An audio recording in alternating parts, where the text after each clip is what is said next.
Isn't that a lovely sound? Just the birds singing. I think it's the blackbird. Now, I know the sound isn't fantastic on this little device, and for your information, because I've read quite a few comments about the poor quality sound, um, I am driving all the way into Sligo tomorrow, especially to buy a microphone that I can plug into this. Okay? I don't really want to start shouting. It's not my way.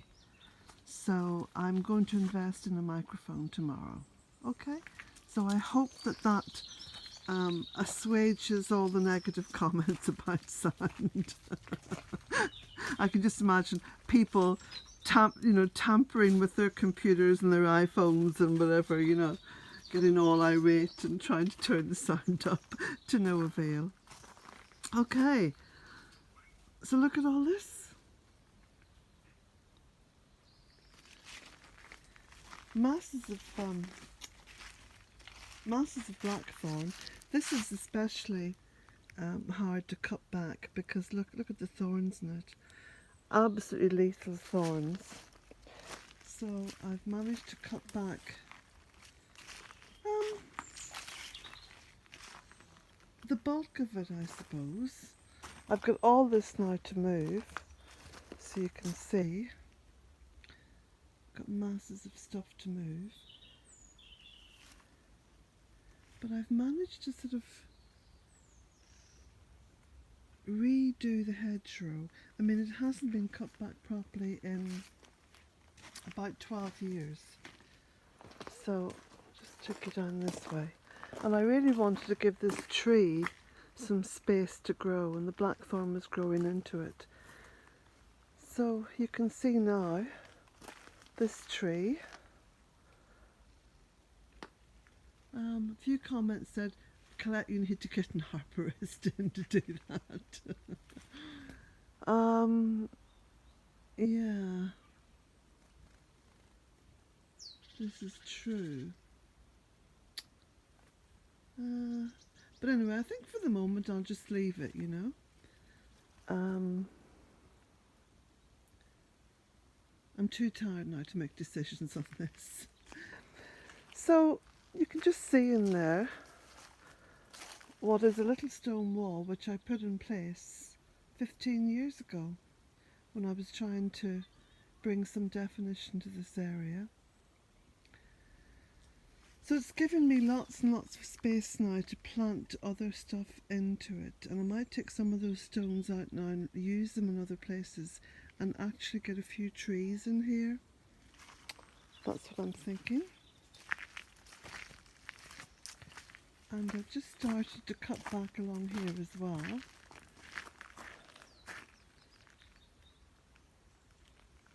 So I'll come back here and then pan up the ways. You can see how much I've done. Still a lot more to do, but I have to take it quite slowly now because I don't want to make the hedgerow unsightly. I want to make sure it's all kept in proportion with everything else. So you can see here there's another massive amount of stuff that I have to move. And all this will go over that side. There's a little sort of a bank, and I put lots and lots of cuttings onto the bank. And then that provides a sort of a winter habitat for a lot of creatures that would otherwise be without a home. And especially the blackthorn, because it means that, smaller creatures and animals and birds can actually get in amongst the blackthorn, and it makes them relatively safe from predators. I've just noticed now the dogwoods down there, can you see? Getting some lovely colours in them. There's Jack. Jack has loved being outdoors with me, because what he does, he sits about halfway down the drive and He's aware of me all the time because he's watching, but he just sort of enjoys being that little bit of a distance, and then he can look out for cars as well, because you know he loves cars. So it's Friday evening. You can see the cottage next door now. See? That's how much hedgerow I've taken down. Not taken out, by the way, just taken down a bit. So moving forward now with the Bealtana project, it's really about keeping everything in balance. And this is going to be a massive amount of my work now over the course of the winter.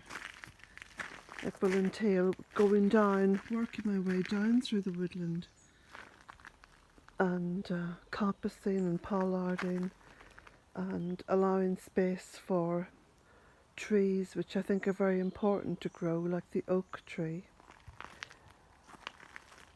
And I have a few things to put into this hedgerow as well. So here's some cotoneasters. You can just see I took them out of a big window. Just have a look at that. A big window box that they were in, and I placed them on there during the drought. It was something that someone gave me, you know, that was no good for them anymore, because obviously cotoneasters in the window box are just going to keep growing and they will outgrow the window box. So I'm going to be dividing those up now, maybe into 3 separate bits, and putting them into the hedgerow. I'm definitely going to put one in here against the stones, and maybe one in there as well. So then there will be sort of 4 different layers of plants in here. So there'll be the beautiful sloe, you know, the blackthorn at the back, and then there'll be quite a nice height, I'd say, of the cotoneasters, and then the fuchsia, which are quite easy to keep low. I mean, they do grow very big over the summer, but I can keep them at a certain height, manageable height. And then in the front here, the ivies and the rubus and the London Pride. And you know, the smaller plants I can put in along here. So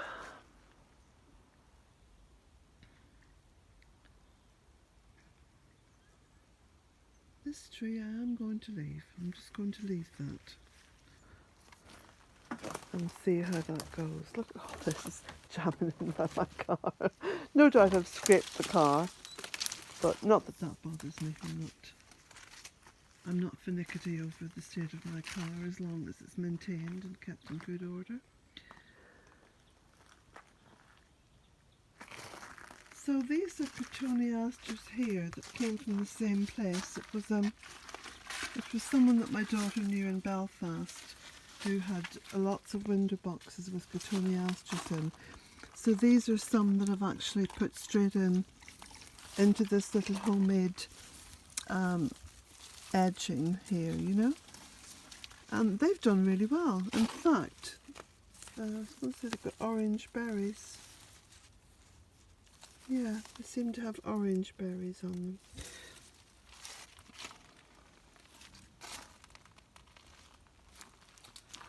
So there we go. That's what I've been up to. I think I deserve a nice evening in by the stove. And then tomorrow I'll head off down to Sligo. I did actually try buying a microphone for this in Carrick, but everywhere I went they didn't have one for an iPhone, so anyway. I'd probably sound quite tired. I'm finding it hard to think straight here. Now there's a picture. See how these colours stay? I mean, this is October now. They'll stay in probably, well, the nasturtiums will until the first frost. The sedums will stay probably right up until the end of the month. So,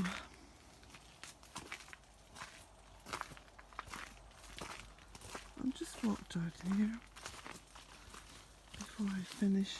Oh, there's some lovely seeds coming on the Crocosmia. This is the Crocosmia Montbretia. Get lovely seeds in there.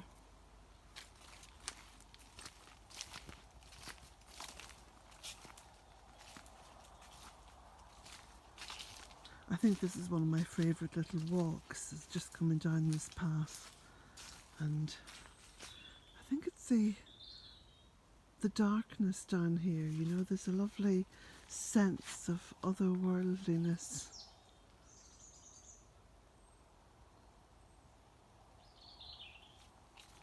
And of course, when you go deeper and deeper into the woods, you get to hear the birds. Like,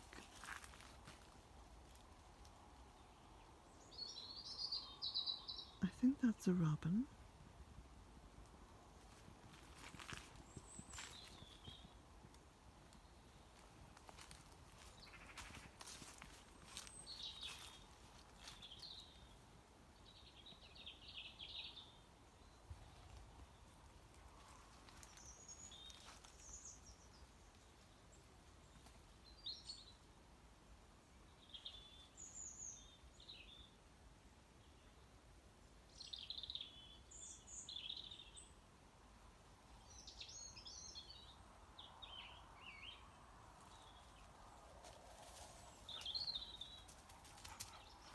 Come on